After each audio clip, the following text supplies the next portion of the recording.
জয়দেব মেলা 2026 সকল তীর্থযাত্রীদের জানাই পূর্ণ আমন্ত্রণ।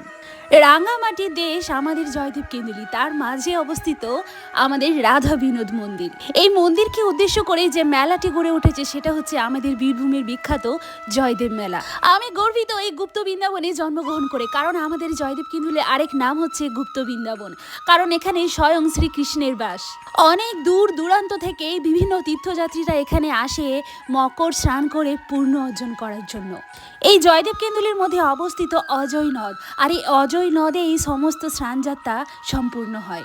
আর মাত্র 3 দিনের অপেক্ষা, 3 দিন পর আমাদের জয়দেব সেজে উঠবে একটা নতুন সাজে, নতুন রূপে। বছরে এই 4টে দিনের জন্য যেন আমরা সব সময় অপেক্ষা করি যেই দিনগুলো কখন আসবে।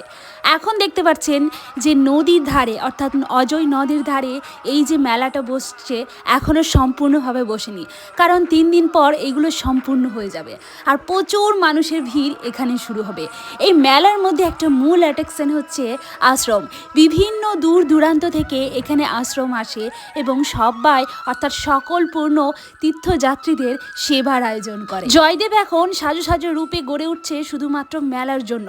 চারিদিকে বাঁশ, প্যান্ডেল, এমনকি মরণকূপ, নাগরদোলা, প্রত্যেকটা জায়গায় সব কিছু আকর্ষণীয় করবে এই মেলাটিকে।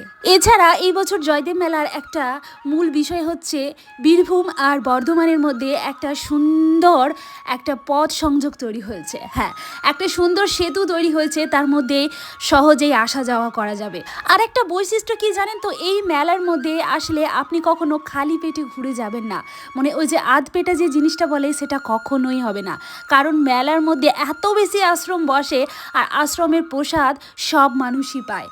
খুব ভক্তি সহযোগে সব মানুষ প্রসাদ গ্রহণ করে, বহু দূর দূরান্ত থেকে আসে এখানে প্রসাদ খাওয়ার জন্য। আপনি যদি মকর সংক্রান্তিতে এসে স্নান যাত্রা করে এখানে পূর্ণ অর্জন করতে চান, কিংবা আমাদের রাধা মাধবকে দর্শন করতে চান, বা এই মেলার সৌন্দর্যটা উপভোগ করতে চান, আপনাকে কিন্তু আসতেই হবে বীরভূমের বিখ্যাত জয়দেব মেলা। এখানে বিভিন্ন রকম দোকান, মানে একটার পর একটা, যে কোনো খাবার দোকান, তারপর হচ্ছে বিভিন্ন রকম খেলার সামগ্রী, আচ্ছা বিভিন্ন রকম কসমেটিক, কি নেই এখানে, না আসলে তো বোঝাই যাবে না। এখন আপনাদেরকে দেখাচ্ছি রাধা মাধব মন্দিরের সামনেটা কিন্তু প্যান্ডেল দিয়ে পুরো ঘেরা হয়ে গেছে, কারণ এখানে এতটাই পূর্ণ তীর্থযাত্রীদের লাইন পড়ে যায়, মানে না দেখলে বিশ্বাসই করা যাবে না। এক কথায় বলতে গেলে ঘন্টার পর ঘন্টা লাইন দিয়ে রাধা মাধবকে দর্শন করতে যায়। এখন ব্যারিকেড বানানো কমপ্লিট হয়ে গেছে, এই ব্যারিকেডের মাধ্যমে ঢুকে তীর্থযাত্রীরা রাধা মাধবকে প্রণাম করে, পুজো দেয় আর কি। এছাড়া প্রশাসনিক দিক থেকে সমস্ত রকম সুযোগ সুবিধা মানুষের জন্য তৈরি করা হচ্ছে এখানে। পানি